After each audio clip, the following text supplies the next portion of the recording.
প্রিয় দর্শক, আজকে আমরা একটা বিশেষ এপিসোডে যুক্ত হয়েছি এবং আমাদের সাথে আছেন আমার একজন অত্যন্ত প্রিয় মানুষ। আমরা একসাথে কাজ করেছি, সুলতান মোহাম্মদ জাকারিয়া। সুলতান মোহাম্মদ জাকারিয়াকে আপনারা অনেকেই হয়তো এখনো চেনেননি। সুলতান মোহাম্মদ জাকারিয়া বাংলাদেশের যে কয়জন মানবাধিকার কর্মী আন্তর্জাতিকভাবে পরিচিত তার মধ্যে একজন। উনি অ্যামনেস্টি ইন্টারন্যাশনালে কাজ করেছেন, দক্ষিণ এশিয়ার গবেষক ছিলেন এর আগে, Robert F Kennedy human rights ফাউন্ডেশনের ফেলো ছিলেন, এবং বাংলাদেশ এবং পাকিস্তান বিশেষজ্ঞ উনি অ্যামনেস্টি ইন্টারন্যাশনালের। সুলতানের সাথে আমার পরিচয় যোগাযোগ এই ফ্যাসি বিরোধী লড়াইয়ের মধ্যে দিয়ে এবং হিউম্যান রাইটস অ্যাক্টিভিজমের মধ্যে দিয়ে। যখন আমাদের এই বিপ্লবটা চলছিল সেই সময়ে সুলতান একটা বিশেষ উদ্যোগ গ্রহণ করে, সেটা হচ্ছে আইসিসি কোর্টে কিভাবে হাসিনাকে অভিযুক্ত করা যায় এবং হাসিনার বিরুদ্ধে মামলা করা যায়, এবং সেটা নিয়ে আমরা সেই সময় আলাপ করেছিলাম। আপনারা জানেন আমি বলেছিলাম যে আমাকে এভিডেন্সগুলো দেন, এভিডেন্সগুলো আমরা কালেক্ট করা শুরু করেছিলাম এবং সেই কাজটা আমাদের এখনো চলমান আছে। এবং এ বিষয়ে আপনারা দেখেছেন যে কেউ কেউ মামলা করেছে, হ্যাঁ, কিন্তু এটাকে আমরা যেন একটা রোবাস্ট, মানে যেটাকে বলা হয় যে এমন একটা মামলা যেই মামলাটাকে আমরা একদম শেষ পর্যন্ত নিয়ে যেতে পারবো এবং কোনোভাবেই শেখ হাসিনা এবং তার সহচররা কোনোভাবেই ছাড়া পাবে না, সেরকম একটা জায়গায় আমরা নিয়ে যেতে চাই। এবং এটার সাথে আমরা আমাদের আন্তর্জাতিক বন্ধুদেরকে, আন্তর্জাতিক হিউম্যান রাইটস সংগঠনগুলোকে আমরা যুক্ত করতে চাই। তো আমি এই বিষয়টা আর বলি না, আমি সহ আমারও জানার ইচ্ছা আছে সুলতানের কাছে, জাকারিয়ার কাছে, যে আমরা এটাকে কিভাবে করতে চাই। সুলতান মোহাম্মদ জাকারিয়া, আপনার কাছে আমরা শুনতে চাই আপনাদের, মানে আমাদের, আপনার না, আমাদের পরিকল্পনাটা কি এবং কিভাবে আমরা এই কাজে অগ্রসর হব। ধন্যবাদ আপনাকে এবং আপনার মাধ্যমে আমাদের যারা অগণিত লোক, আপনার ভক্ত এবং আপনার যারা শুভাকাঙ্ক্ষী শুনছেন, আমরা এবং আপনি যেটা খুব সুন্দর করে বলেছেন যে একটা ফ্যাসিবাদ বিরোধী একটা লম্বা সংগ্রামে লড়াই আমরা একসাথে কাজ করেছি এবং সেটা আমাদের জন্য সৌভাগ্য যে আমরা এটার একটা যৌক্তিক পরিণতি আমরা পেয়েছি। কিন্তু এটা ছিল আমাদের সংগ্রামের একটা ধাপ। আমাদের সংগ্রামের দ্বিতীয় এবং অন্যতম যে আরো যে ধাপগুলো রয়ে গেছে সেটা হচ্ছে এই অপরাধীদেরকে বিচারের কাঠগড়ায় নিয়ে আসা এবং বাংলাদেশে যে নতুন যে একটা রাষ্ট্র গঠন করা, সেই রাষ্ট্র গঠনে আমরা যে যার জায়গা থেকে যতটুকু সম্ভব আমরা সহায়তা করা। বিচারের প্রশ্নে আমরা যখন জুলাইয়ের 3rd উইকে যখন ম্যাসাকার হলো, আমাদের শত শত বন্ধুদেরকে হত্যা করা হলো, আপনি জানেন যে আমি আমরা যারা বাইরে থাকি, আমাদের জন্য দিনগুলো রাতগুলো ছিল খুবই নির্ঘুম এবং যন্ত্রণাময়। আমরা আসলেই একটা কিছু করার তাগিদ যে হোয়াট ক্যান উই ডু, আমরা কি করতে পারি। তো একটা চেষ্টা যেটা আমরা মিলিলে আমরা একসাথে যে জিনিসটা করতে চেয়েছি, যে শেখ হাসিনা যে ক্রাইমটা করেছে তার ট্রুপস দিয়ে, তার ছাত্রলীগের গুন্ডা বাহিনী দিয়ে, তার পুলিশ দিয়ে, বিজিবি দিয়ে, র্যাব দিয়ে, এই ঘৃণ্য খুনের অপরাধগুলো থেকে যাতে সে ছাড়া না পায়। এবং তখনকার বাস্তবতায়, অর্থাৎ জুলাইয়ের থার্ড উইক পর্যন্ত আমরা জানতাম যে শেখ হাসিনা বাংলাদেশ রাষ্ট্র চালাচ্ছে, জুডিশিয়ারি ইজ কম্প্রোমাইজড, এটার কোনো ইন্ডিপেন্ডেন্স নাই, এটা শেখ হাসিনার মতো করে রায় দেয়।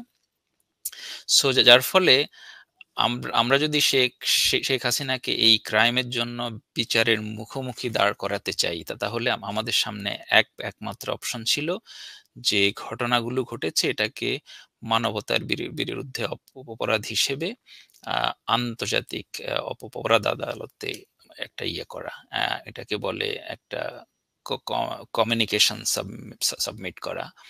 অ্যান্ড সেই ডেটারও ওয়ে হচ্ছে যে since Bangladesh is a state বা পার্টি, বাংলাদেশ রোম স্ট্যাচিউটের স্বাক্ষর করা রাষ্ট্র, এবং আমরা যেহেতু আইসিসি কনভেনশনের রোম একটু স্ট্যাচিউটের। ইন্টারাপ্ট করি জি, জাকারিয়া, সেটা হচ্ছে যে প্রথম ধাপ আইসিসি কোর্টে মামলা করার প্রথম ধাপ হচ্ছে একটা কমিউনিকেশন সাবমিট করতে হবে। সাবমিট করা। জি, তার মানে কমিউনিকেশনটা কি? এইটা অনেকটা একটা very well documented thorough legal argument যে what is happening, how it is happening, এবং হুম।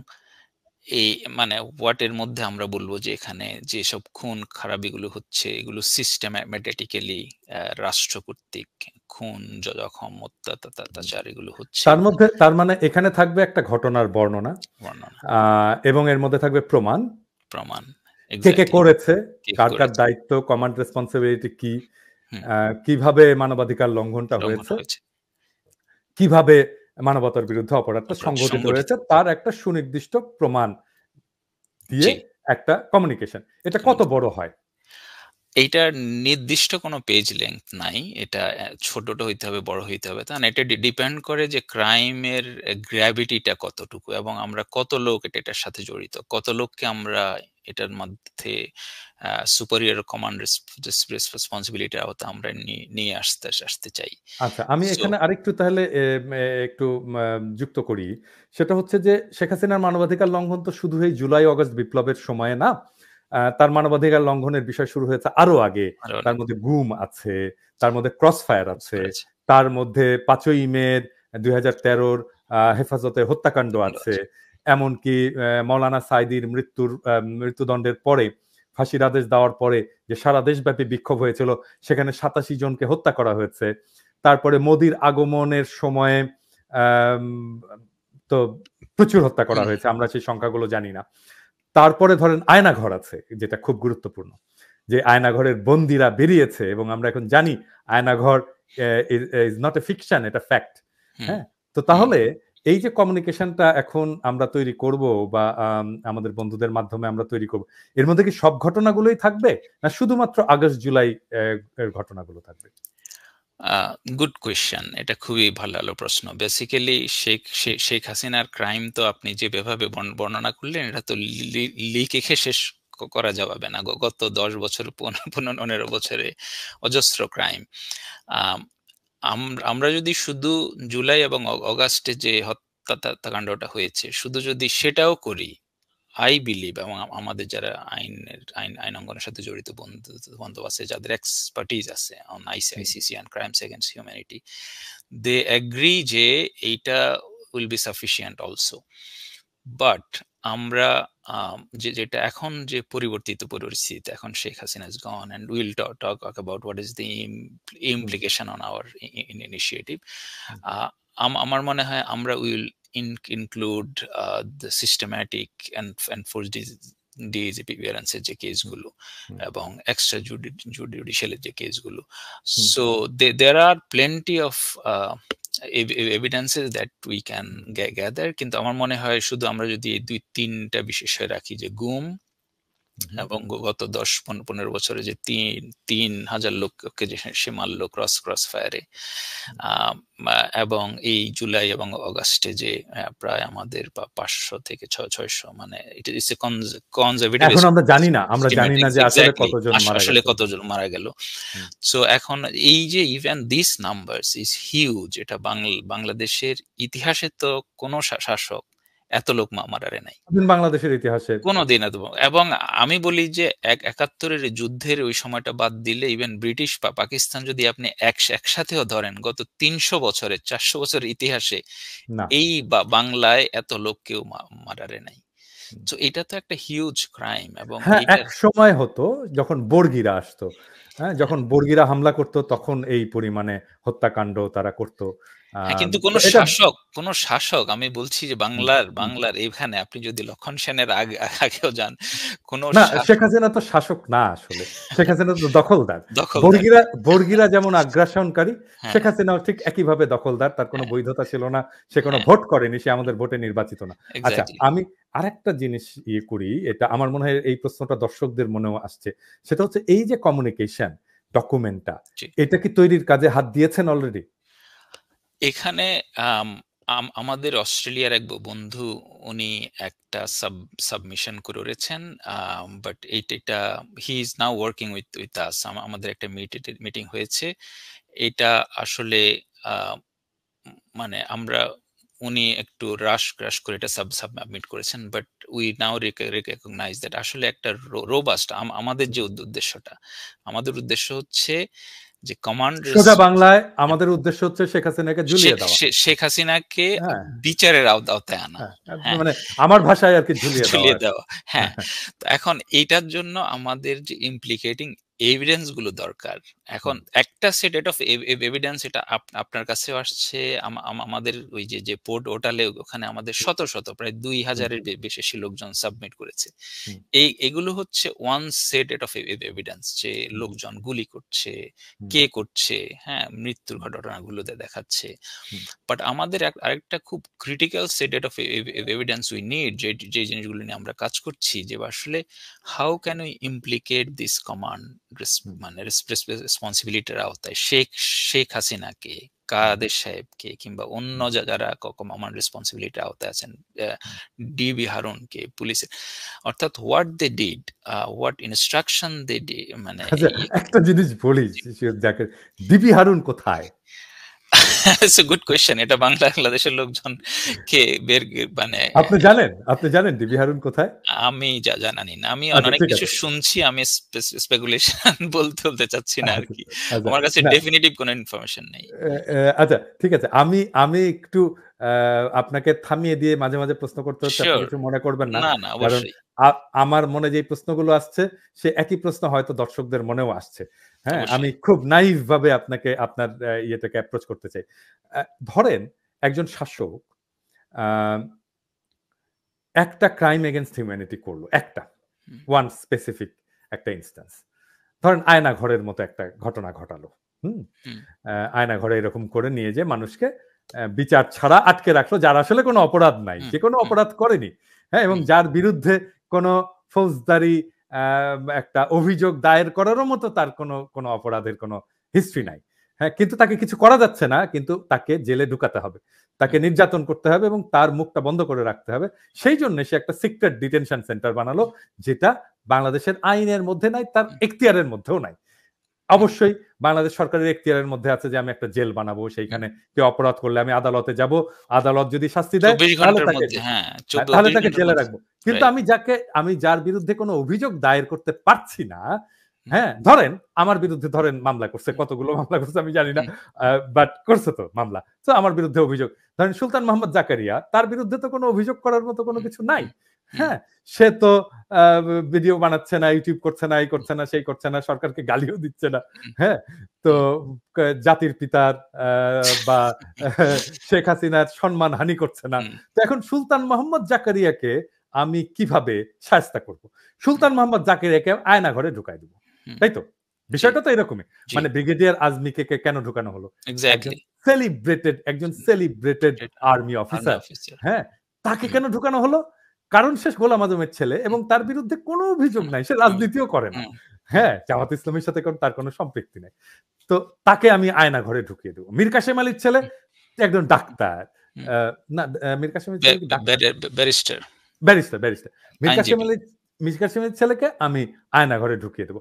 তাহলে এই যে আয়না ঘরের ঘটনা, এইটা কি আইসিসিতে সর্বোচ্চ শাস্তি নিশ্চিত করার জন্য যথেষ্ট না? I suppose so. কারণ এইটা যেটা বললেন, যে এটা খুবই সিস্টেম্যাটিক ভাবে, বেআইনি ভাবে দেশের জনগণের বিরুদ্ধে যে অন্যায়, এবং আপনার আইসিসিতে যাওয়ার আপনার দুইটা ক্রাইটেরিয়া বলি আমি, এটাকে বলে ইস্যুস অফ অ্যাডমিসিবিলিটি। কখন আইসিসিতে আপনি যেতে পারবেন? একটা হচ্ছে যে আপনার বিরুদ্ধে একটা অন্যায় হয়েছে, ঘোরতর অন্যায়, বড় অন্যায়, যেমন Aynaghar, it's a grave crime against humanity. আপনার দেশে কোনো রেমেডি নাই, অর্থাৎ যে শাসক আছে they are unwilling to investigate and prosecute the crime, অথবা দে আর আনএবল ধরেন আমার উইলিং এই গভর্নমেন্ট বললো যে আমার ইচ্ছা আছে কিন্তু আমার সক্ষমতা নাই। সো ইন বোথ কেসেস আমাদের একটা শর্ত স্যাটিসফাই করলেই আমরা we can refer this case to ICC. তার মানে আপনি বলছেন যে আয়নাঘরের যে ঘটনা, এই আয়নাঘরের ঘটনাটাকেই শেখ হাসিনাকে আইসিসিতে ঝুলিয়ে দেওয়ার জন্য যথেষ্ট, ঠিক তো? I think so, yes. যদি তাই হয় তাহলে আমরা প্রথমেই আইসিসিতে আয়নাঘরের ঘটনা নিয়ে আমরা কেস সাবমিট কেন করব না? তাহলে এটা তাড়াতাড়ি হবে, কারণ আয়নাঘর থেকে মুক্তি পেয়েছে, এইখানে ভিকটিম আছে, সে বলতে পারবে Aynaghor well documented in media, এবং ডিজিএফআই বলবে আয়নাঘর কোথায়, তাই না? এখন সরকার যে দেখতে পারবে আয়নাঘর কোথায় ছিল, কি অবস্থা। আমরা আয়নাঘরের ডকুমেন্ট গুলো এখন সিজ করতে পারবো ডিজিএফআই থেকে। তাহলে আয়নাঘর নিয়ে আমরা কেন প্রথম কেসটা সাবমিট করছি না বা কমিউনিকেশনটা সাবমিট করছি না? এখন আপনার ইয়েতে আসি আমি, কমিউনিকেশনে বা আপনার এই পার্টিকুলার কোয়েশ্চেনে। আমরা যখন কার্যক্রমটা শুরু করি ধরেন 3rd উইক অফ জুলাই, তো তখন পর্যন্ত Sheikh Hasina was the prime minister, এবং ইলিগাল লিগাল হোয়াট এভার সে ডি জুড়ে প্রাইম মিনিস্টার। তার আদালতের উপর আমাদের কোনো আস্থা নাই। সে তার ক্রাইমটা নিজে প্রসিকিউট করবে না, সে not willing. So the admissibility issue যে আইসিসিতে আর্টিকেল 17(1)(a) দ্য রোম স্ট্যাটিউটের, যে আপনার মামলাটা আমরা অ্যাডমিশন করতে পারবো কিনা। সো আইসিসির অফিস অফ দ্য প্রসিকিউটর, যেটাকে বলে OTP, they will make the determination. So that's the first condition. তখন পর্যন্ত আমাদের সামনে ওই অপশনটা হচ্ছে মেইন অপশন। এখন একটা আমাদের বিপ্লবী সরকার হয়েছে, একটা নতুন পরিস্থিতি। এখন before we make a submission to ICC, will have to work with the government of the day. এই গভর্নমেন্ট তো এখন আর বলবে না যে we are not willing to do it. এবং ওরা যদি বলে যে না আমাদের ক্যাপাসিটি ঘাটতি আছে, we have to engage them এবং বলতে হবে যে আমাদের ক্যাপাসিটি ঘাটতি আছে, দেন আমরা we can bring UN and other organisation যে ওকে উইল হেল্প ইউ। এবং আমাদের যে হিউম্যান রাইটস অর্গানাইজেশন গুলোর মধ্যে আমাদের যে একটা অ্যালায়েন্স হচ্ছে, একটা কোয়ালিশন হচ্ছে, we already started working with. আমি আরেকটু ইন্টারাপ্ট করি। আমার প্রশ্নটা কিন্তু ছিল অন্য জিনিস। আমার প্রশ্নটা ছিল যে আমরা আয়নাঘর নিয়ে কেন আমরা প্রথম কমিউনিকেশনটা সাবমিট করব না? আমরা করতে পারবো, আমরা এই কাজটা শুরু করতে পারবো, যদিও আমাদের এখন পর্যন্ত ওই ডাইরেকশনে নাই। আমি আপনার সাথে 100% একমত যে আমরা শুধু আয়নাঘর নিয়ে উই ক্যান প্রসিড। এখন আমি বলছি না আমরা অন্যগুলো ছেড়ে দেব, আমি বলছি যেহেতু অন্যগুলো ডকুমেন্টেশন প্রমাণ এগুলো কালেক্ট করা অনেক ইয়ে করবো, কিন্তু আপনার আয়নাঘর অলমোস্ট রেডি। হ্যাঁ, সেই জন্য এটা নিয়ে যদি আমরা প্রথম সাবমিশনটা করি তাহলে এটা কেমন হয়? এটা আমার প্রপোজাল, আমার মনে হয় আমার দর্শকরাও হয়তো এই প্রপোজালের সাথে একমত হবে। No, absolutely this is an excellent proposal. একটা শুধু ইস্যু হচ্ছে, এখন আমাদের আইসিসিতে কমিউনিকেশন সাবমিট করার আগে we have to engage the government of the day. Because এখানে আমার দ্বিতীয় প্রশ্ন, সরকারের সাথে কি আপনাদের আলোচনা হয়েছে? মানে ধরেন আসিফ নজরুল ভাই তো এখন আইন মন্ত্রণালয়ের দায়িত্বে, আসিফ ভাইয়ের সাথে কি আলোচনা হয়েছে? সরকারের সাথে ইন্টারেস্টিং, তাই না? আমরা এখন কথা বলছি আসিফ ভাইয়ের সাথে কি আলোচনা হয়েছে? এটা মানে বিপ্লবী সরকার, জনগণের সরকার কিরকম হতে পারে সেটার একটা উদাহরণ আর কি। হ্যাঁ, রাইট। অফিসিয়ালি আমাদের অর্গানাইজেশনের সাথে কোনো আলোচনা হয় না, you know that. Unofficially as you know যে উই আর অলসো কি বলে পার্ট অফ দ্য গ্রুপ, আমরা যে part of the group, those who are working, সেটা আসিফ ভাই জানেন। কিন্তু সরকারিভাবে আপনার মানে অফিসিয়ালি আপনি কবে কমিউনিকেট করবেন, কোনো প্ল্যান আছে? আমাদের will have a meeting this week. আমরা এটা আমাদের এখানে একজন আইনজীবীও আছেন who are working on this issue, they are working pro bono. So আমরা ওনাদের সাথে আলোচনা করে এই বিষয়গুলো নিয়ে আমরা ডিটেইল গত সপ্তাহে একটা আলোচনা করেছি যে how we can engage the government. So একটা মডালিটি তৈরি করা, এবং I already spoke to an adviser of the government, সেটা অফিসিয়াল ক্যাপাসিটিতে না, বাট আমরা we discuss what can be done, and I'm sure that some actions at least you will see some actions soon আর কি। আচ্ছা, এই আরেকটা প্রশ্ন আছে যে এই আপনার পুরো উদ্যোগের সাথে, আমি যদিও জানি, তারপরে দর্শকদের জানার জন্য, এই পুরো উদ্যোগের সাথে আন্তর্জাতিক সংস্থা, মানবাধিকার সংস্থা কারা কারা যুক্ত হয়েছে এবং আমাদেরকে কারা হেল্প করছে, এটা নিয়ে যদি দর্শকদেরকে একটু বলেন। অবশ্যই। আম আমরা পার্সোনালি আমাদের প্রফেশনাল নেটওয়ার্কের মধ্যে, and you know that we have been working with, বা মানে পৃথিবীর নাম করা যেসব হিউম্যান রাইটস অর্গানাইজেশন গুলো আছে, আমরা we collaborated on different issues. So আমরা মেড রিকোয়েস্ট যে এই ধরনের আমরা একটা কমিউনিকেশন সাবমিট করব, তোমরা আমাদের সাথে পার্টনার হবে কিনা। Already we have confirmation from RFK Human Rights, which is the Robert FK Human Rights, Asia Anti-Death Penalty Coalition Asia, and CPJP একটা organization আছে।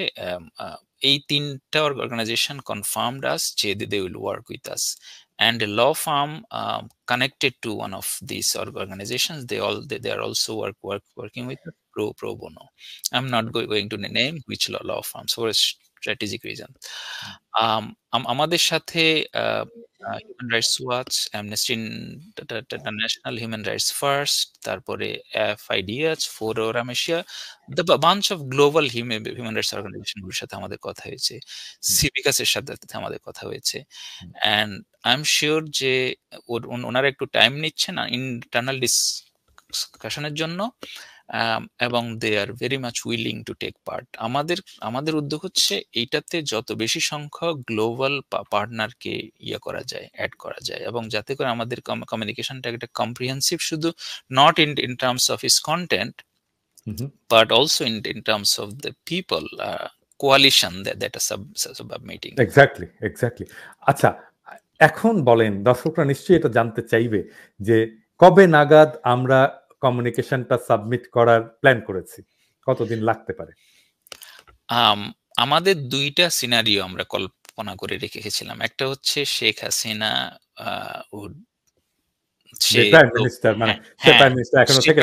থেকে যাবে। এখন পৃথিবীতে অনেক খারাপ লোক অনেক লম্বা সময় ধরে থাকে।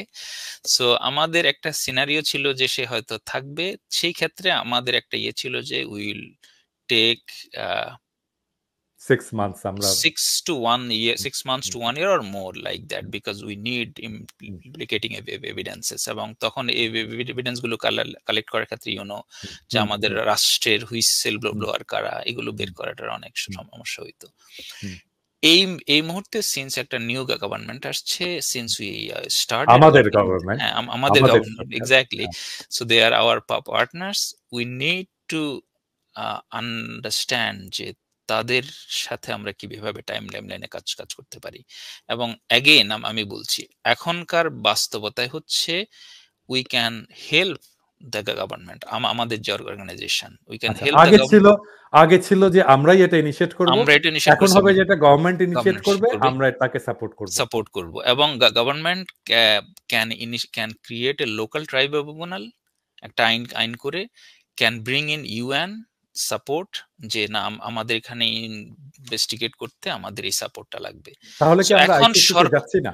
এখন সরকারের কাছে আমাদের অপশনটা ইজ নট ক্লোজড। আমরা যদি দেখি যে এই গভর্নমেন্ট করছে না এটা, দে আর আনউইলিং, অথবা they are unable for whatever reason, আমাদের কাজ আমরা চালিয়ে যাব। So we will continue to work on our communication, যেটা সাবমিশনের জন্য, but we will also work with the government.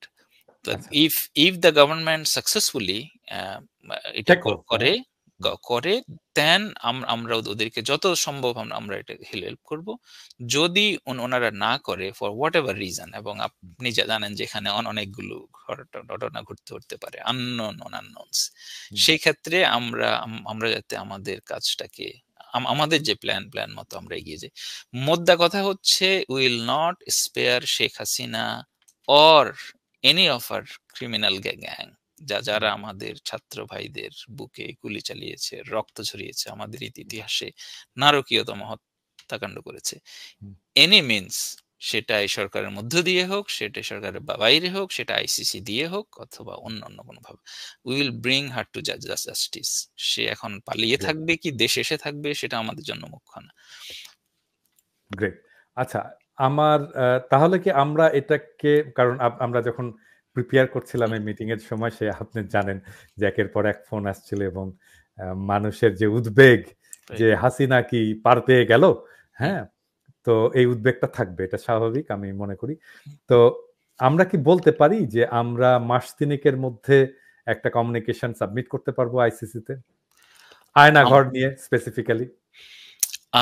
আমরা এখন সরকারের কার্যক্রমে সহায়তা করতে হবে। সো আমাদের টাইমলাইন এখন contingent on what governments do. আমাদেরকে ডিটারমাইন করতে হবে এখন সরকার এটা করছে কিনা, আমাদের মানে সরকার ট্রাইব্যুনাল করছে কিনা। এখন ধরেন মানে সরকারের তো এখন অনেক ধরনের কাজ, আইন শৃঙ্খলা পরিস্থিতির উন্নতি করা, ইকোনমি তো ডিস্ট্রয়েড হয়ে গেছে, আমরা এখনো জানি না আমাদের কত রিজার্ভ আছে, হ্যাঁ, পুলিশ বিদ্রোহ করলো, হ্যাঁ, এটা কত কত কাজ। এখন এটার মধ্যে একদম সরকারের জন্য বসে থাকাটা কি উচিত হবে? যেহেতু আমরা এটা নিজেরা করতে ক্যাপাবল, আমরা এটা নিজেরাই করতে পারতাম, সরকারকে পাশে রেখে বরং সরকার আমাদের পার্টনার হোক, আমরা সরকারের পার্টনার না হয়ে, সেটা কেমন হয়?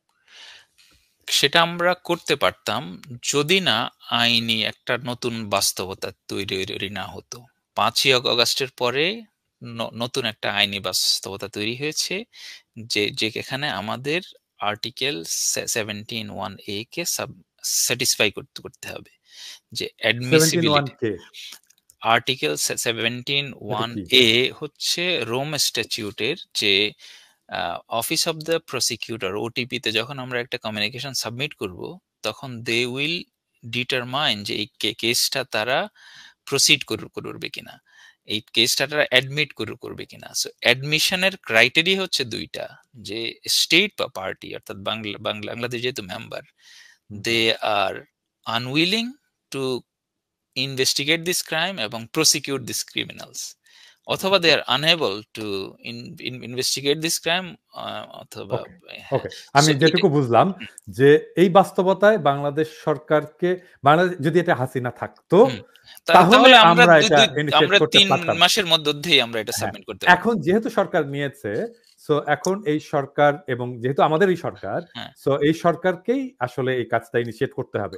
তাহলে আমাদের সরকার যদি তাদের কমিটমেন্ট থেকে রিট্রিট করে, then we still have a case, এবং আমরা এই জিনিসটা নিয়ে কাজ করছি। তাহলে আমাদের কাজ হচ্ছে সরকার কত দ্রুত এই কাজে হাত দেয় সেটার জন্য আমাদের চাপটা অব্যাহত রাখা, এবং সরকারকে যত ধরনের টেকনিক্যাল সাপোর্ট দেওয়া যায় সেটা ইউএন। আরেকটা প্রশ্ন, এটা সরি ইন্টারাপ্ট, আরেকটা প্রশ্ন, শাস্তিটা কি হতে পারে? সর্বোচ্চ শাস্তি কি? সর্বোচ্চ শাস্তি আপনি আন্তর্জাতিক আদালতের যেগুলো ক্রাইমস এগেইনস্ট হিউম্যানিটির কেস, আমি যেটা এক্সপেক্ট করি রিজনেবলি ভেরি লেংদি সেন্টেন্স। আমরা যেগুলোকে যাবজ্জীবন বলি বিষয়গুলো, মানে ওটা হচ্ছে বেসিক্যালি দ্য থ্রেশহোল্ড আর কি, এর বাইরে, কারণ ওখানে তো আর মৃত্যুদণ্ডের কোনো বিধান নাই। So they can get the maximum sentence. given আমরা এটাকে কতটুকু মাত্রা এটাকে প্রুভ করতে পারি, কত কাউন্টে তাকে শাস্তি দিয়ে দেওয়া হয়, কত ধরনের অপরাধ সে করেছে। So it can be amplified. কোন লোক ধরেন 1000 বছর শাস্তি পেতে পারে, সে তাকে সাজাটা কোথায় কাটাতে হবে? অ্যাগেইন এটা যদি রাষ্ট্র নিজে না করে, যদি আন্তর্জাতিক ক্রিমিনাল ট্রাইব্যুনাল করে, তাহলে ওই ব্যক্তি যদি পলাতক থাকে অন্য কোনো রাষ্ট্রে, ওই রাষ্ট্র যদি আইসিসি সিগনেটারি হয় বা পার্টি হয়, তাহলে ওই রাষ্ট্র তাকে গ্রেফতার করতে হবে এবং আইসিসির জুরিসডিকশন মতো তার সাজা নিশ্চিত করবে। কিন্তু তার মানে আমরা যেহেতু জানি যে আইসিসি সিগনেটারি ইন্ডিয়া না, তাই তো? ইন্ডিয়া যদি সিগনেটারি হতো তাহলে এখানে সাজা হলে ইন্ডিয়াকে অ্যারেস্ট করে ইন্ডিয়ার তিহার জেলে পাঠিয়ে দিতে হতো, তাই না? পাঠিয়ে দিতে হতো, রাইট। তো এখন যদি হতো তাহলে কত ভালো হতো। ইন্ডিয়া তো সিগনেটারি না, রাইট। এখন সেটা একটা ওর জন্য একটা এসকেপ, এবং সেই যে জন্য আমার মতে সে যদিও বলছে যে অমুক দেশে যেতে চায় তমুক দেশে যেতে চায়, বাট আপনি জানি যে সে আসলে ওই দেশগুলোতে যাবে না যেখানে তার এই বিচার ফেস করার ঝুঁকি আছে। সে ইন্ডিয়াতেই থেকে যাবে, যেভাবেই হোক সে তাইরে নাইরে করে ইন্ডিয়াতে বা থেকে যাবে, বেলারুশে থাকবে, বা সে হয়তো নর্থ কোরিয়াতে যাবে, যে এখানে হ্যাঁ যেখানে আচ্ছা, আইনের আরেকটা শাসনের। জিনিস বলি, জি। আরেকটা জিনিস বলি। ধরেন নাজি যে অফিসারদেরকে আমরা তো জানি, হ্যাঁ, হুম, আইখম্যানের কথা জানি। আইখম্যানকে আর্জেন্টিনা থেকে ধরে এনেছিল। হ্যাঁ? হুম, হুম। ধরে মানে তাকে আসলে গুম করে নিয়ে আসছিল ইসরায়েলের গোয়েন্দা সংস্থা। তো আমরা যদি হাসিনাকে এভাবে তুলে আনতে পারি আমাদের শক্তিতে, হ্যাঁ? তাহলে কি আইসিসি তাকে গ্রহণ করবে? Why not? আমার কথা হচ্ছে আইসিসি তো দেখবে না যে আপনি তাকে কেমনে আনছেন। কথা হচ্ছে আচ্ছা। সে তাকে কোথায় পাওয়া যায়, দ্যাটস দ্য মুখ্য বিষয়। কোন প্রক্রিয়ায় পাওয়া গেল সেটা তো আবার অন্য ইয়ে আরকি। অন্য লিগে গেলে আমাদের ইমপ্লিমেন্টেশন। আমাদের ভিডিও ডেফিনিটলি হাসিনা দেখবে। হুম, তো আমরা এই ভিডিওর মাধ্যমে হাসিনাকে বলতে চাই যে আম সে ব্লাক ক্যাট বা যেই হুম। পাহারাতেই থাকুক না কেন ইন্ডিয়াতে, আমরা হাসিনাকে ধরে আনবো। আ যেভাবে হোক আমরা হাসিনাকে ধরে আনবো। আমাদের এটা করতেই হবে। বাট আর আমরা চাইবো বেসিক্যালি যে ভারত সরকারের শুভবুদ্ধির উদয় হবে। এবং ভারত সরকার বাংলাদেশের জনগণের প্রতি সম্মান দেখিয়ে, কারণ ভারতের সাথে এখন আমাদের একটা প্রত্যর্পণ মানে আসামি প্রত্যর্পণ চুক্তি আছে। এটা শেখ হাসিনাই করেছে। তো এখন ওই ও আচ্ছা, চুক্তির তাহলে হ্যাঁ, তাহলে তাহলে ওই একটা চুক্তির আইন আছে। আওতায় আমাদের সরকার এখন শেখ হাসিনা একজন অপরাধী হিসেবে তার কাছে ভারতের কাছে চাইতে পারে হুম। যে তুমি আমার এটা হচ্ছে আমার অপরাধী, sentence in a court of law. ওই যে একটা আমাদের একটা একটা প্রবাদ আছে না যে পরের জন্য কুয়া খুঁড়লে নিজেই হ্যাঁ, যেয়ে পড়ে। হ্যাঁ? এক্সাক্টলি। হ্যাঁ। তার বোধহয় এরকম হলো। আচ্ছা, ফাইনালি আরেকটা প্রশ্ন আছে। আমরা কি এই মামলায় এই এই যে ওই যে ওর একটা পোলা আছে না কুত্তা নিয়ে হুম, বসে থাকে। কুত্তাটা কিন্তু সুন্দর আছে। হুম। হ্যাঁ? তো ওইটা ওরে কিছু করা যায় না? না, আমি এখানে এ আ আ ধরেন আমি ফোকাস করতে চাই। মানে আমরা আমরা শুধু ফোকাস করতে চাই যে কমান্ড রেসপন্সিবিলিটির আওতায়। অর্থাৎ যারা এখানে এই অপরাধগুলোর আদেশ নির্দেশ দিয়েছে বা দেয়ার মতো ক্ষমতায় ছিল। যদি কোনোভাবে XYZ অন্য যে কোনো ব্যক্তি এটার মধ্যে পড়ে যে উনিও সক্রিয়ভাবে অংশ নিয়েছে নির্দেশনা দেওয়াতে। এখন সেটা এটা দেখতে হবে যে তার এখতিয়ার ছিল কিনা। হ্যাঁ, এখন সেটা যেমন একটা একটা বড় জিনিস তো বিষয়। বলতে পারি যে ইন্টারনেট শাটডাউন করে জেনোসাইডকে ঢাকার চেষ্টা করা, মানে ইন্টারনেট কেন শাটডাউন করা হয়েছে এটা প্রথমত একটা মানবাধিকার লঙ্ঘন লঙ্ঘন, হ্যাঁ, এবং তার অবজেক্টিভ ছিল যে আমি এই জেনোসাইডটা করব এবং এটা আমি দুনিয়াকে দেখতে দেব না। দেখতে দে। হ্যাঁ। এবং এইটাই যে শাটডাউন করেছে সেটার সেই মন্ত্রণালয়ের উপদেষ্টা তো জয়। এখন উপদেষ্টা is a very technical term. মানে উপদেষ্টা আপনাকে উপদেশ দিতে পারে, কিন্তু আপনি শুনবেন কিনা এটা তো আপনার উপর। কারণ উপদেষ্টা ডাইরেক্ট চেইন অফ কমান্ডের মধ্যে পড়বে কিনা, I'll have to check. But it's a good question. আমার আমার হাঞ্চ হচ্ছে it will be difficult to pin him down, because advisory roles are advisory roles, he can always defend যে ধরা যাক, আমি হ্যাঁ, আমি বলি একটু যে মানে একটা কাজ করা তো একটা মুখে মুখে হয় না। একটা তো নোট চালাচালি হয়, সেক্রেটারি হুম, আমলাতান্ত্রিক হুম, ব্যুরোক্রেসিতে কিভাবে কাজ হুম, করে। হুম, হ্যাঁ? ধরেন মানে পলক হুম, পলক না ওর নাম? জি, পলক যেই নোটটা দিয়ে এটা এক্সিকিউট করলো, হুম, তাকে একটা নোট ইনিশিয়েট করতে হয়েছে। একজন হুম, ডেস্ক অফিসার ইনিশিয়েট হুম, করছে। হুম, সেইখানে তাকে লিখতে হইছে। হ্যাঁ? হুম, এবং আই এম প্রিটি সিউর ওইখানে সে লিখছে, মাননীয় উপদেষ্টার সাথে এই বিষয়ে আলাপ হয়েছে। হুম। তিনিও সম্মতি দিয়েছেন। এরকম একটা কথা যদি থাকে, তাহলে তো মানে এইখানে একটু ট্রিকি এটাতে। ধরেন এখন গভর্নমেন্ট সিস্টেমে তো উনি মাননীয় উপদেষ্টার কথা শুনতে বাধ্য নন। So he had to take actions on his own. এখন উপদেষ্টার কথা শুনতে উনি বাধ্য নন। কারণ না, না, উনার না, যে না, না, না। দায়িত্ব। আমি আবার একটু জিনিসটা বলি, হুম, বুঝিয়ে বলি। ধরেন আ ধরেন আমি পলক। হুম? হুম, তো এখন আমি ইন্টারনেট বন্ধ করে দেব। তো এখন আমি যদি ইন্টারনেট বন্ধ করে দেই, তাহলে তো আমি বললাম, "এই ইন্টারনেট বন্ধ করে দাও।" এটা তো হবে না। তাই না? হুম, হুম, এটার প্রসেস একটা সিস্টেম, একটা হুম, ব্যুরোক্রেটিক সিস্টেম তো আছে। রাইট, ব্যুরোক্রেটিক সিস্টেমটা কি? একটা নোট ইনিশিয়েট করবে একজন হুম, ডেস্ক অফিসার। হুম, হ্যাঁ, যে এই কারণে এটা যায়। তারপরে এটা উপরে যাবে ডেপুটি সেক্রেটারি হয়ে মন্ত্রীর কাছে আসবে। হুম, হ্যাঁ? হুম, মন্ত্রীকে একটা নোট দিতে হবে। নোট দিয়ে যদি তার অনুমোদনের ক্ষমতা থাকে তাহলে সে অনুমোদন করে দেবে, যদি না থাকে তাহলে নোট দিয়ে সে ফরওয়ার্ড করে দেবে সেটা তার অথরিটির কাছে, প্রাইম মিনিস্টারের কাছে বা যার কাছে। এখন সেই নোটের মধ্যে এটা বাংলাদেশের যেটা কালচার, হ্যাঁ আমি তো দেখছি এই জিনিসগুলো, বাংলাদেশের যেটা কালচার ও নিজের গাটা বাঁচায় আর কি। নোটের মধ্যে আমি প্রিটি শিওর সে লিখছে যে এইটা নিয়ে মাননীয় উপদেষ্টা, তথ্য মন্ত্রণালয়ের মাননীয় তথ্য নাকি আইসিটি মন্ত্রণালয়ের মাননীয় উপদেষ্টার সাথে আলাপ হয়েছেন, তিনিও তার সদয় সম্মতি জ্ঞাপন করেছেন। যদি এটা লেখা থাকে বলে পলকের সিগনেচার থাকে তাহলে তো এটাই তাকে ইমপ্লিকেট করার জন্য যথেষ্ট, ঠিক কিনা? ইটস এ ডেলিকেট কোয়েশ্চেন, এবং আমার মতে আমরা ওনাকে এই মুহূর্তে ক্লিন শিট না দেই, যাতে করে উনি কনফিডেন্সে না থাকে যে না ওনার কোনো দায় নাই, উনি দায় পড়তে পারেন, but it's A legal argument. আমরা এই মাধ্যমে, আমরা এই ভিডিওর মাধ্যমে, এখন আমাদের নাহিদ তো বোধহয় আইসিটি মন্ত্রণালয়ের দায়িত্বে, নাহিদকে বলবো আপনি ওই ইয়েগুলো, ডকুমেন্টগুলো এখন সিজ করে ফেলেন, এভিডেন্সগুলো সিজ করে ফেলেন, কারণ ওইখানে দেখতে হবে যে কমান্ড রেসপন্সিবিলিটি উপদেষ্টার সাথে আলাপ হয়েছিল কিনা, এইটা আমাদের দেখা দরকার। যদি দেখা থাকে এরকম জায়গা তাহলে ডেফিনেটলি আমরা তাকে ইমপ্লিকেট করতে পারবো, মানে will try our best to implicate him, that's the point. Finally আপনি বাংলাদেশের ভবিষ্যৎ কি দেখেন? আমি আপনি মানবাধিকার প্রশ্ন, আমরা গত 10 বছর ধরে বা 12 বছর ধরে we have been fighting this monstrous regime. আমি আমার ব্লগগুলো, if you read my blogs, I could see what was going to happen. আমি লিখেছি যে এটা হচ্ছে। বাংলাদেশের best and the brightest political সায়েন্টিস্টদের সাথে আই আর্গিউড, ওনারা বলেছেন যে শেখ হাসিনা 20-30 বছর থাকবে। I refuted that. আমি বলেছি যে বাংলাদেশের কন্ডিশনস, বাংলাদেশের রাজনৈতিক, অর্থনৈতিক, সামাজিক কন্ডিশনস, জনসংখ্যার যে formation does not allow that.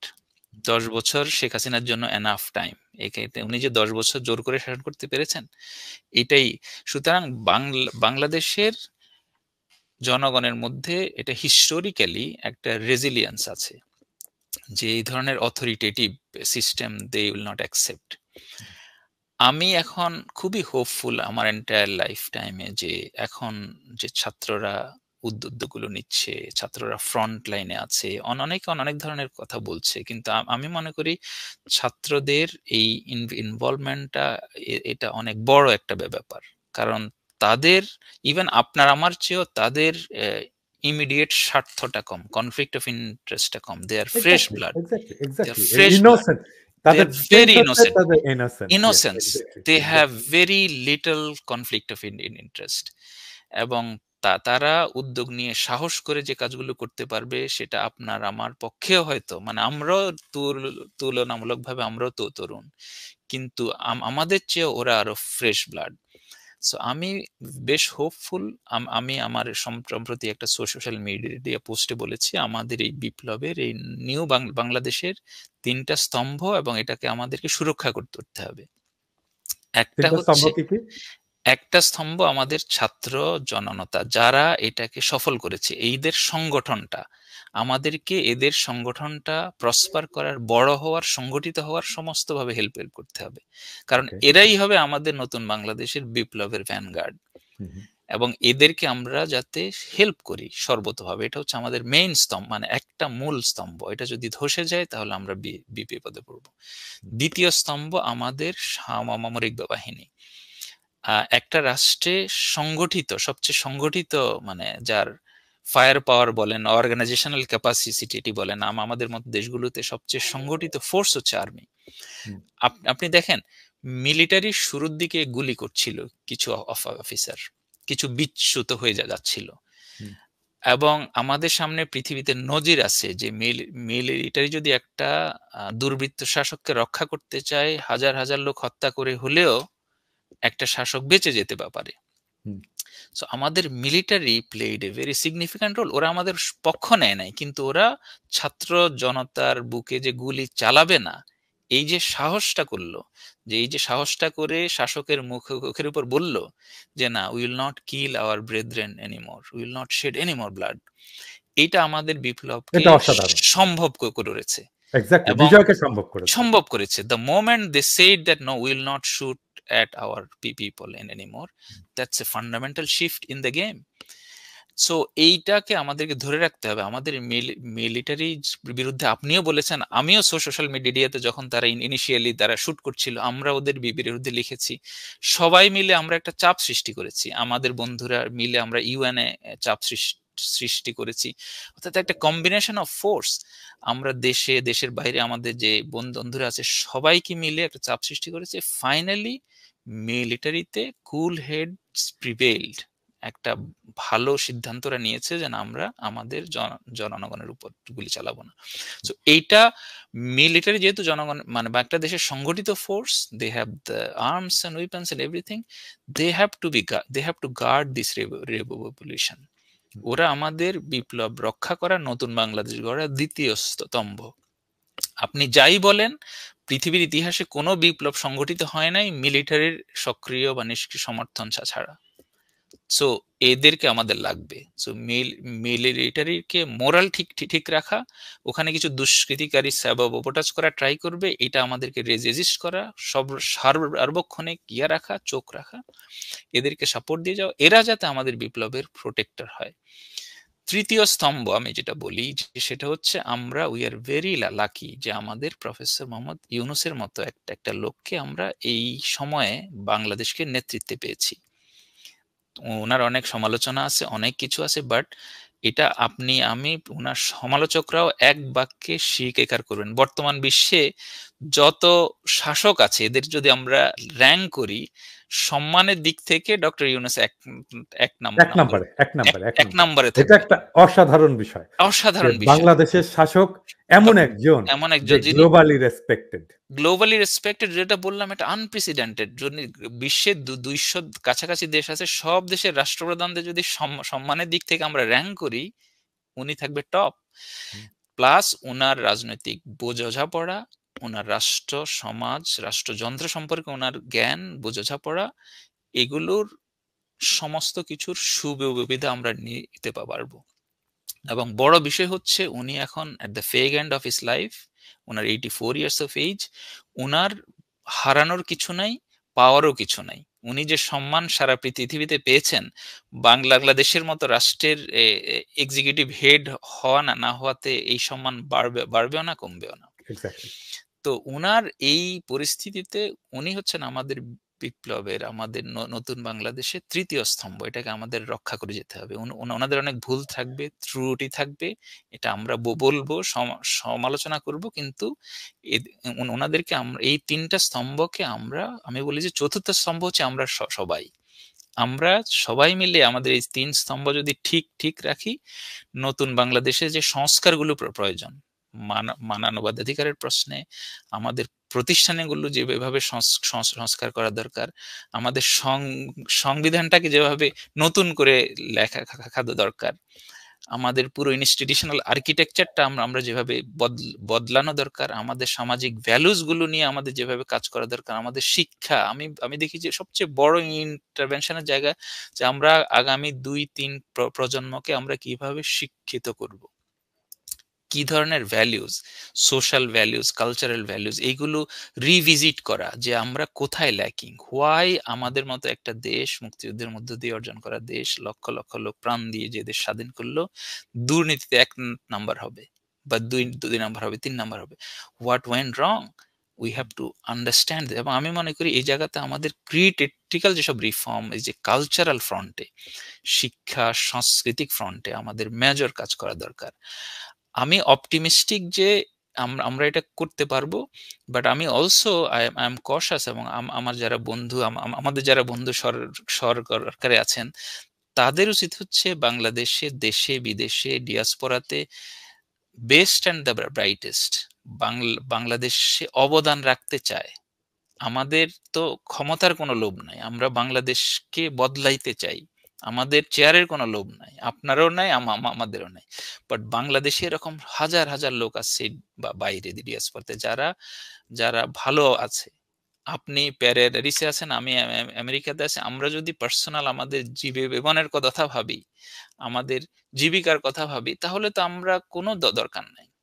একটা একটা দেশের এই পরিস্থিতি থেকে এটাকে ঠিক করা। বাট এই ধরনের, আমি একটা এক্সাম্পল দিচ্ছি আপনাকে আমাকে দিয়ে, এই ধরনের হাজার হাজার ইয়াং তরুণ আছে, স্কলার আছে, we have to find them, যারা বাংলাদেশ রাষ্ট্রে কন্ট্রিবিউট করতে চায়, যারা নিঃস্বার্থভাবে এই রিসোর্স গুলোকে যত ভালোভাবে আমরা ট্যাপ করতে পারবো, এদেরকে কাজে লাগাইতে পারবো দেশ গড়ার কাজে। আমার মনে হয় বাংলাদেশ, আমি সব সময় বলি সবাইকে, বাংলাদেশ রাষ্ট্রটা এমন একটা রাষ্ট্র, এখানে লোকজনের হোমোজেনিটির কারণে আমরা সবাই এত ক্লোজ নিট, আমাদের মধ্যে কোনো ফল্ট লাইন নাই বললেই চলে।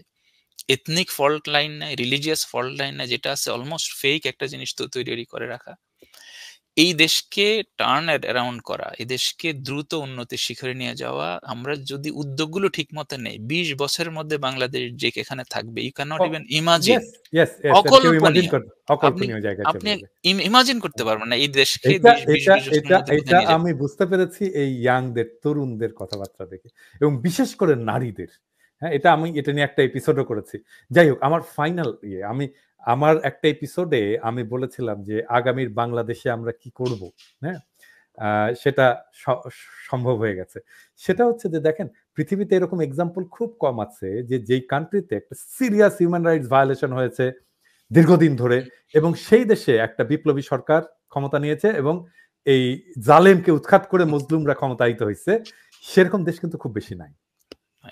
তো বাংলাদেশ হিউম্যান রাইটস ভায়োলেশনের একটা খুব চমৎকার জায়গা, যেখানে এটা কেস স্টাডি, এখানকার ডকুমেন্টেশন, হ্যাঁ, এই কাজগুলো করার জন্য একটা খুব ভালো জায়গা। এবং আমাদের দেশে হিউম্যান রাইটস অর্গানাইজেশন নাই, এবং আমাদের দেশে কেন আন্তর্জাতিক হিউম্যান রাইটস সংগঠনগুলো তাদের অফিস করবে না? আমি আমি আমার চ্যানেলে বলবো, আপনি আপনার চ্যানেলে বলেন। যেটা করতে পারে বাংলাদেশ সরকার, সেটা হচ্ছে যে তাদেরকে উৎসাহিত করার জন্য তাদেরকে সরকারি স্পেস দেবে, তাদের ইলেকট্রিসিটি ফ্রি করে দেবে, এবং যারা কাজ করতে আসবে হিউম্যান রাইটস অর্গানাইজেশনে তাদের আয়টাকে ট্যাক্স ফ্রি করে দেবে। হ্যাঁ, এই ইনসেন্টিভ যদি দেওয়া হয়, আমার বিশ্বাস যে অনেক হিউম্যান রাইটস অর্গানাইজেশন তার অফিস খুলবে, এবং আমাদের দেশে যে serious long standing human rights violation হচ্ছে সেগুলো ডকুমেন্টেশন করবে। কি মনে হয় আপনার? Absolutely, absolutely, I can not agree. তাহলে আপনি এবং আমি একসাথে কি আমাদের সরকারকে, আমাদের নিজেদের সরকারকে এই প্রস্তাবটা দিতে পারি, এবং আমরা আমাদের লাইনে ডেফিনেটলি আমরা হিউম্যান রাইটস অর্গানাইজেশন গুলোকে বলবো যে তোমরা বাংলাদেশে অফিস খোলো, তোমাদের কাজ শুরু করো তোমাদের বাংলাদেশে, এবং আমরা সরকারকে বলবো যে তোমরা এইভাবে হিউম্যান রাইটস অর্গানাইজেশন গুলোকে প্রণোদিত করো, আর কি উৎসাহিত করো, যেন তারা এখানে অফিস খোলে। অ্যাবসলিউটলি, কারণ এটা আপনি যেটা বলেছেন এটা ফ্যাসিনেটিং একটা অ্যাসপেক্টস, এবং আই লাইক দিস আইডিয়া। কারণ দিন শেষে দেখেন, আমি লোকজনরে এই এক্সাম্পলটা সব সময় দিই যে আপনাকে আমি 3 বেলা বিরিয়ানি খাওয়াবো, দ্য ফাস্টেস্ট অ্যান্ড মানে the finest biryani in the country, কিন্তু আমি আপনাকে জেলখানায় রাখবো, আর আমি আপনাকে মুক্ত করে ছেড়ে দিব, আপনি আপনারটা বুঝে খাবেন, আপনি ডাল খান, ভাত খান, which one you will choose? এই যে ফ্রিডমের যে এটা ইনেট, আমাদের প্রাইমোরিয়াল ইনস্টিংক্ট, আমাদের ইনেট একটা সহজাত, যে মানুষ মুক্ত, আপনি তাকে ডিসিপ্লিন করবেন, জোর করে ইয়ে করবেন, এটা কেউ আনতে চায় না। তো আমাদের নতুন বাংলাদেশটা হোক যে আমরা আমাদের হিউম্যান ডিগনিটি, আমরা মানুষ, পরিবেশ, প্রতিবেশ, আমি তো আমাদের পৃথিবীতে সকল কিছুরই প্রাণ আছে। তো আমরা এমন একটা মানবিক ব্যবস্থা গড়ে উঠুক যেখানে আমাদের প্রত্যেকটা মানুষের মানবিক মর্যাদা, ডিগনিটি, এটাকে আমরা সম্মান করব। সে তার উদ্যম দিয়ে, কর্ম দিয়ে যাতে সে তার সেরাটা বের হয়ে আসে, এই জন্য একটা এনেবলিং এনভায়রনমেন্ট আমরা তৈরি করব। সেখানে কেউ ভয় পাবে না লিখতে, সেটা তো একেবারে ফান্ডামেন্টাল। আপনি চিন্তা করে দেখেন, শেখ হাসিনা দেশটাকে কই নিয়ে গেছে। সোশ্যাল মিডিয়াতে আপনার পোস্টে একটা লাইক দিবে, সেইটা নিয়েও তাকে 2 বার ভাবতে হয়েছে যে আমি লাইক দিব কিনা। এই যে একটা টেরোরাইজেশন অফ দ্য এন্টায়ার পপুলেশন, এই জন্য তো শেখ হাসিনার 100 বছরের হওয়া উচিত, সাজা হওয়া উচিত। তো আমাদের দেশের এটা মানানে না, মানে আমরা চাই যে মানুষ ডিগনিটি নিয়ে, মর্যাদা নিয়ে, সামাজিক সম্পর্কগুলোকেও নষ্ট করে দিচ্ছে। যেমন আমার এক কাজিন, সে তার হাজবেন্ডের সাথে আমি দেশের নাম বলতেছি না, ইউরোপেরই এক দূতাবাসে থাকে। আমি হঠাৎ করে ফেসবুকে দেখতেছি যে ও প্যারিসে ছবি দিচ্ছে আর কি। হ্যাঁ, তো আমি মাকে ফোন করে বললাম যে মা ও কি আসছে নাকি প্যারিসে? আমি বললাম হ্যাঁ আসছে। আমি বললাম, আমাকে ফোন দিল না একটা যে দাদা আমি আসছি, এরকম তোমার সাথে দেখা করতে। মানে আমার কাজিন আমাকে ফোন দিচ্ছে না ভয়ে হয় যে তাকে আবার কি করে, তার হাজবেন্ডের কি চাকরি করে? চলে যায় হ্যাঁ, কিনা। চাকরি চলে হ্যাঁ, তাহলে চিন্তা একটা করছো দেশটাকে কোন জায়গাটায় নিয়ে উঠেছে। Rain of rain of terror. এখন এই যে স্কাউন্ড্রেল গুলো ইন্ডিয়ায় বসে এগুলো করছে, এগুলোর বিরুদ্ধে তো আপনারা আমরা সোশ্যাল মিডিয়াতে অ্যাক্টিভ, এবং এদেরকে আমরা বলা উচিত, এবং আমাদের জনগণকে, আমি এখন বাংলাদেশের সকল জনগণকে আমার একটা আহ্বান, দুইটা একটা মেসেজ। একটা হচ্ছে এটা আমাদের নতুন বাংলাদেশ, আপনি আপনার অধিকার নিয়ে, মুক্ত অধিকার নিয়ে এই সরকারের সমালোচনা করবেন, সরকারকে অ্যাকাউন্টেবল করবেন, জবাবদিহি করবেন, বাট একই সাথে আপনাদেরকে যারা 10-15 বছর একটা নিকৃষ্ট স্বৈরাচারী শাসনে বন্দী করে রেখেছে, এইটার মধ্য দিয়ে আমরা কোনোভাবে এদেরকে যাতে পুনরুজ্জীবিত হওয়া বা পুনর্বহাল না হয়, এদেরকে আমরা কনস্ট্যান্টলি ইয়ের মধ্যে রাখবো যে না, আমরা আমাদের স্বাধীনতা এনজয় করছি, আমরা সরকারের সমালোচনা করছি, এটা আমাদের সরকার, আমরা সমালোচনা করছি, আমরা এটাকে ঠিক করব, but keep stay away from আস। তোমরা আমাদের এখন এলাই না, তোমরা এলাই হবা কিনা আমরা এখনো জানিনি না। তোমাদের ক্রাইমের বিচার হবে, তোমাদের পরিশুদ্ধতা কতটুকু হবে, তোমাদের আত্মবিশ্লেষণ কি হয়েছে বা হবে, আমাদের সাংগঠনিক কিভাবে তোমরা কি করবা, এইসব কিছু না জানার আগ পর্যন্ত you can not work in Bangladesh. আপনি নাজিজমকে যেভাবে ব্যান করেছে ইউরোপে, why did you do that? Because that's a disease to the society. তো আপনি সোসাইটিতে এই ধরনের একটা ফ্যাসিস্ট আইডিওলজি আপনি রান করতে দিবেন কিনা, এটা বাংলাদেশের জনগণকে ডিসিশন নিতে হবে। হোয়াইল সেইং দ্যাট, যাতে আমরা আমাদের স্পেসটাকে এই এই ফ্যাসিস্টদেরকে দূরে রাখতে গিয়ে আমরা আমাদের স্পেসটা যাতে বন্ধ করে না দিই, সেটাও আমাদেরকে খুব সতর্কতার সাথে, যে আমরা we have to keep criticising hour government, আমাদেরকে বলতে হবে যে তোমরা ভুল করছো এর মধ্য দিয়ে। আমি অ্যান্ড তো আই আজকের এপিসোডে এটা বলেছি, আমি জানি না আপনি দেখেছেন কিনা।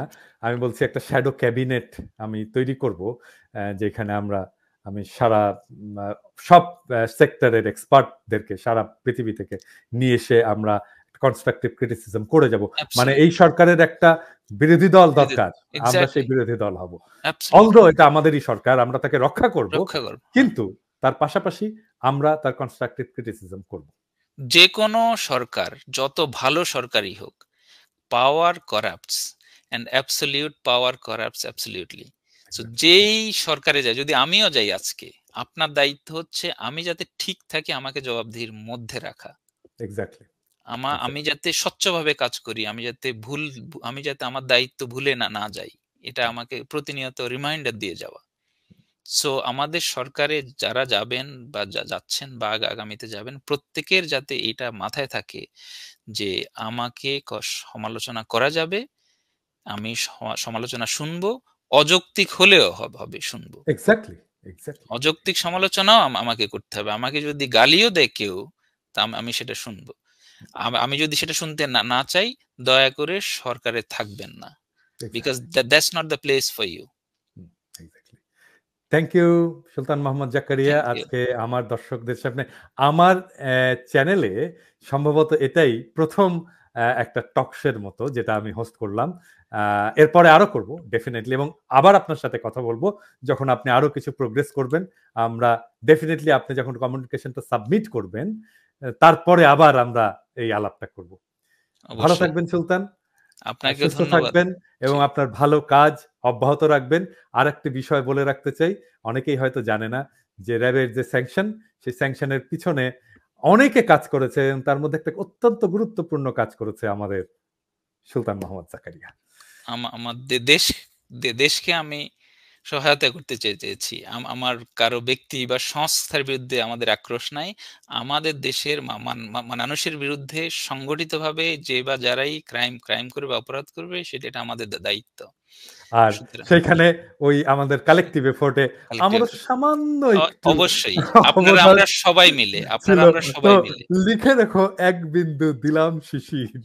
অবশ্যই ভালো থাকবেন জাকারিয়া, দেখা হবে আবার। খোদা হাফেজ। ধন্যবাদ। বাংলাদেশ জিন্দাবাদ, ইনকিলাব জিন্দাবাদ। ধন্যবাদ।